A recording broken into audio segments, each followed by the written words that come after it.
আজকে আমরা পড়ব প্রিন্সিপালস অফ নেগেটিভ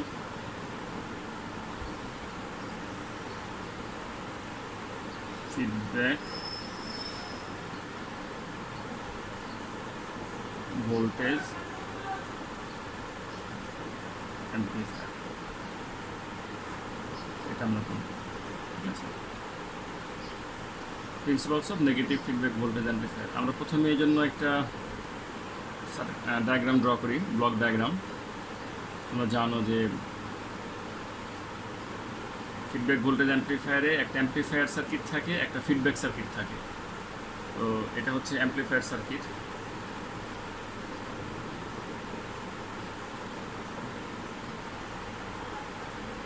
অ্যাম্প্লিফায়ার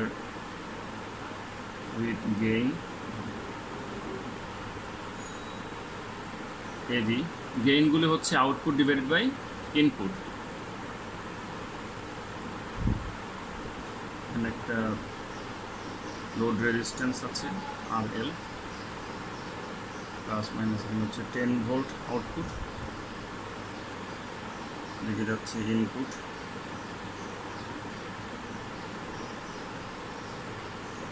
এখানে ফিডব্যাক সার্কিট,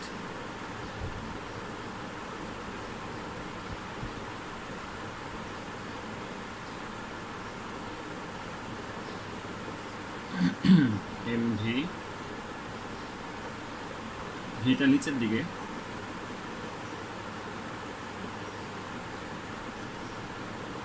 আমরা এখান থেকে কানেকশন দিই, এটার উপর দিয়ে যাবে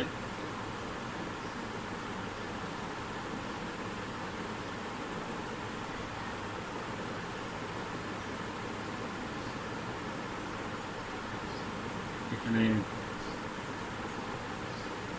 ইনপুট ভোল্টেজ থাকবে, সিগন্যাল ভোল্টেজ যেটা, সিগন্যাল ভোল্টেজ থাকবে। এখান থেকে ফিডব্যাক সার্কিট, ফিডব্যাক ভোল্টেজ এখান থেকে বের হবে। এটা হচ্ছে ফিডব্যাকের আউটপুট, এটা হচ্ছে ফিডব্যাকের ইনপুট, ঠিক আছে?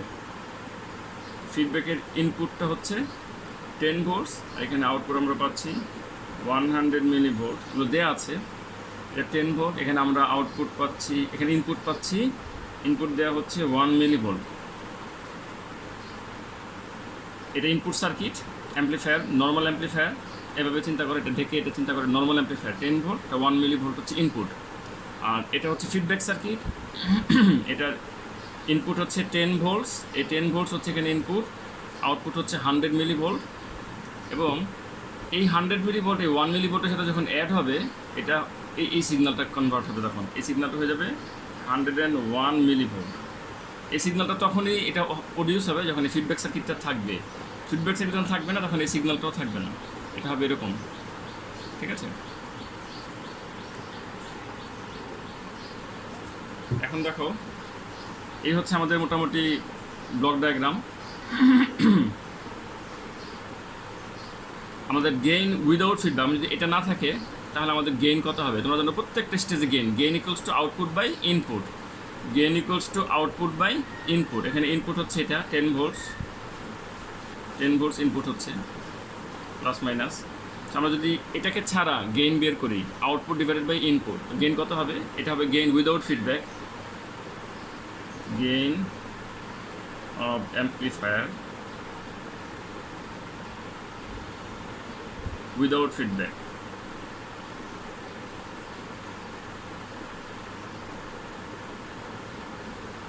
উইদাউট ফিডব্যাক এভি হচ্ছে gain, output divided by input, অর্থাৎ 10 volt divided by 1 milli volt equals to হবে 10,000, ঠিক আছে? এটাকে মিলি ভোল্টে কনভার্ট করে নিবা 10 ভোল্টসকে। সো এটা হচ্ছে গেইন। আর ফিডব্যাক সার্কিট যখন আমরা ইউজ করি, ফিডব্যাক সার্কিট ইউজ করার পরে আমাদের গেইন দাঁড়াচ্ছে এরকম, ফ্র্যাকশন এমভি। এই ফ্র্যাকশনটা হচ্ছে এই output divided by input, fraction of output voltage feedback.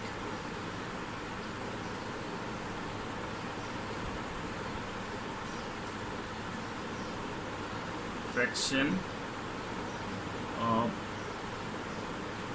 Output ভোল্টেজের কত অংশ এখানে ফিরে আসছে, কত অংশকে এটা ফিরিয়ে দিচ্ছে। ফ্র্যাকশন অফ আউটপুট ভোল্টেজ, এটা হচ্ছে feedback, first form feedback, mV equals to এই আউটপুট ডিভাইডেড বাই এই input, mV 100 millivolt divided by 10 volt, 0.01, মাত্র 0.01 পরিমাণ এই আউটপুট থেকে ফিরিয়ে দিচ্ছে এখানে এই এমভির ভ্যালুর কারণে। এতটুকু ফিরে আসছে মাত্র। এটা এমনভাবে ডিজাইন করা যে এতটুকু অংশ ফিরে আসছে এখানে, অ্যাড হচ্ছে। এটার সাথে যদি অ্যাড হয় এখন গেইন কত হবে, এখন এইটার গেইন কত হবে। এখন আর 1 মিলি ভোল্ট তো ইনপুট না, এখন ইনপুট হচ্ছে 100 মিলি ভোল্ট। যখন আমরা ফিডব্যাক সার্কিট কনসিডার করব তখন 1 মিলি ভোল্ট ইনপুট না, এখন ইনপুট হচ্ছে 100 মিলি ভোল্ট। এটা হচ্ছে আউটপুট, এটা হচ্ছে ইনপুট। এখন গেইন কত, gain with feedback, gain of amplifier with feedback,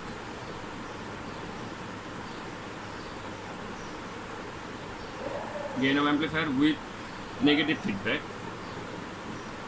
negative feedback, A V F equals to, এখন আমাদের দেখো যে আউটপুট হচ্ছে 10 ভোল্ট, ইনপুট হচ্ছে 101 milli volt, 10 volt divided by 101 milli volt. 10 ভোল্টকে 1000 দিয়ে মাল্টিপ্লাই করো, 101 মিলি ভোল্ট ডিভাইড করলে এটা আসে 100, এখানে গেইন আসে 100। ঠিক আছে, তাহলে উইদাউট ফিডব্যাক এটা হচ্ছে গেইন, উইথ ফিডব্যাক এটা হচ্ছে গেইন। আমাদের যখন এরকম গেইন লাগবে তখন আমরা নেগেটিভ ফিডব্যাক অ্যাম্প্লিফায়ার ব্যবহার করতে পারবো। ঠিক আছে, এবং নেগেটিভ ফিডব্যাক অ্যাম্প্লিফায়ার যখন ব্যবহার করা হয় তখন তোমরা দেখবে যে ইনপুট ভোল্টেজ খুব সামান্যই থাকে, অল্প থাকে একেবারে, এবং এই যে এটা ফিরে আসছে একটা লুপের মতো তৈরি হয়েছে, এটাকে বলা হয়, জন্য এটাকে ক্লোজড লুপ গেইনও বলা হয়। ক্লোজড লুপ গেইনও বলা হয়। যদি এই অংশটা না থাকতো, এই অংশটা না থাকতো তাহলে এটাকে বলা হতো ওপেন লুপ গেইন, আর এখন বলা হচ্ছে ক্লোজড লুপ গেইন, ফিরে আসছে এই কারণে। নেগেটিভ ফিডব্যাকের কারণে গেইনটা অনেক কম, gain with feedback is much smaller. আবার দেখো সাপ্লাই ভোল্টেজ, এই যে অ্যাকচুয়াল ভোল্টেজটা অনেক কম যখন ফিডব্যাক সার্কিটে, in feedback circuit, in feedback circuit input voltage is extremely small. Input ভোল্টেজটা খুবই ছোট থাকে। আরেকটা পয়েন্ট হচ্ছে যে এই যে এম এর ভ্যালু, এই যে এম এর ভ্যালু দেখতে পাচ্ছ, এম এর ভ্যালু সচরাচর 0 থেকে 1 এর মধ্যেই থাকে। এটা নেগেটিভ ফিডব্যাক ভোল্টেজ সার্কিট, অপর পৃষ্ঠায় লিখে দিচ্ছি।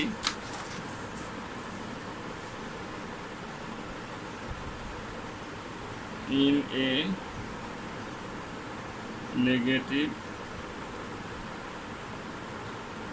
ফিডব্যাক সার্কিট, ফিডব্যাক ফ্র্যাকশন এটাকে বলা হয় actually feedback fraction. Feedback fraction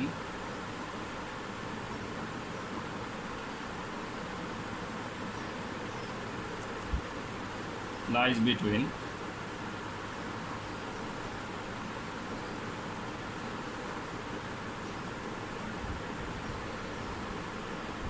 MV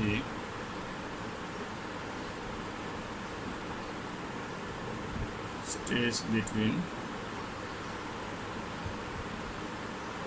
0 and 1, ঠিক আছে।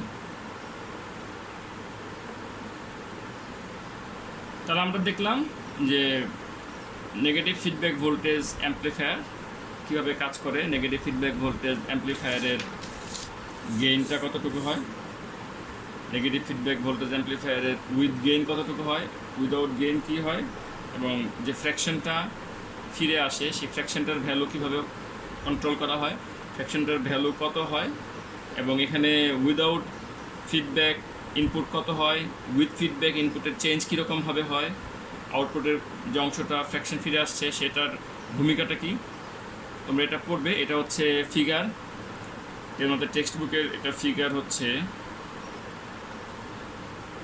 13.3, যে ফিগারটা নিয়ে আমি এখন ডিসকাস করলাম, এবং এটার পেজ নাম্বার হচ্ছে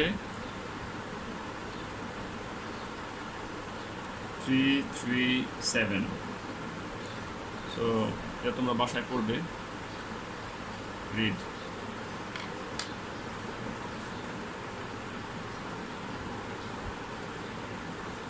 বুঝতে পারলে কি না টপিকটা কমেন্ট করে জানাবে, ঠিক আছে। Thank you.